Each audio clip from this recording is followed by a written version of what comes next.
سلام دوستان، خوش آمدید. این ویدیو این پنجمین ویدیو از چنل پیشیم بوی گیمینگه و موضوع این ویدیو در مورد چیت اسکین OBB سوپر کار و دوتا گان کیل مسیج هسته و میتونید از تو چنل تلگرام دانلودش کنید و آموزش نصب هم هسته. این چیت هم رمز داره. ویدیو رو خوب نگاه کنید، رمز رو پیدا کنید. این از ماشین ها و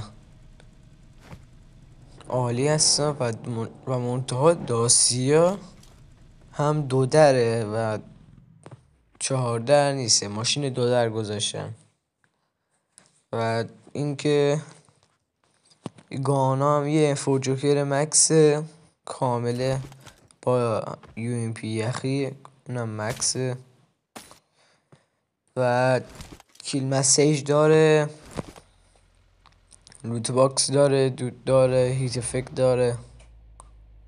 این یخی هیت افکت نداره ولی خب داخل اینجا یه دونه خود سازنده چیت گذاشته و چیزی دیگه ای نداره، فقط همینا رو داره: ماشین،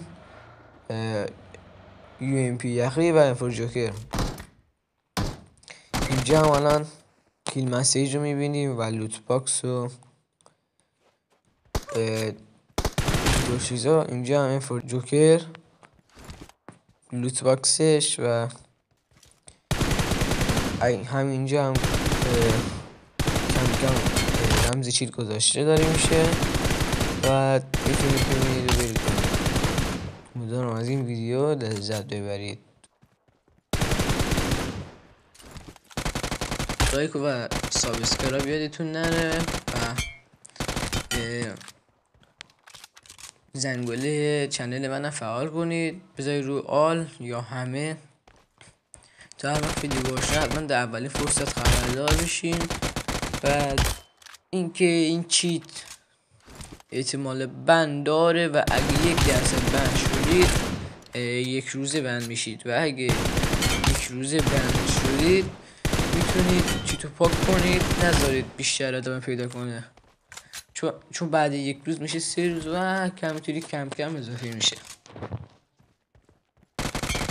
و دوستان یه فایل کاهش لگ هم دارم که الان من خودم ریختم و پینگو میتونید پایین سمت چپ ببینید. پینگم الان 20 و میبینید چه جیجه سری داره میده، خیلی عالیه. اگه حمایت خوب میشه اونم میزنم. و دوستان به آخر ویدیو رسیدیم و آموزش نصب الان بهتون نشون میدم.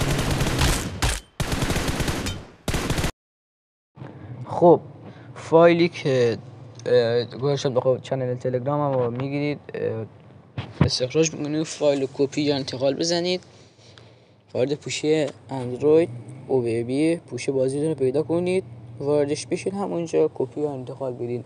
ولی به نظر من اینه که قبل از این کار رو انجام بدید قبلش یه کپی ازش بگیرید تا یه وقت اگه بند خوردید بتونید اونو پاک کنید و اونو دوباره بذارید. این هم از این ویدیو. امیدوارم از این چیت لذت ببرید. تا ویدیو بعدی، خدا نگهدار.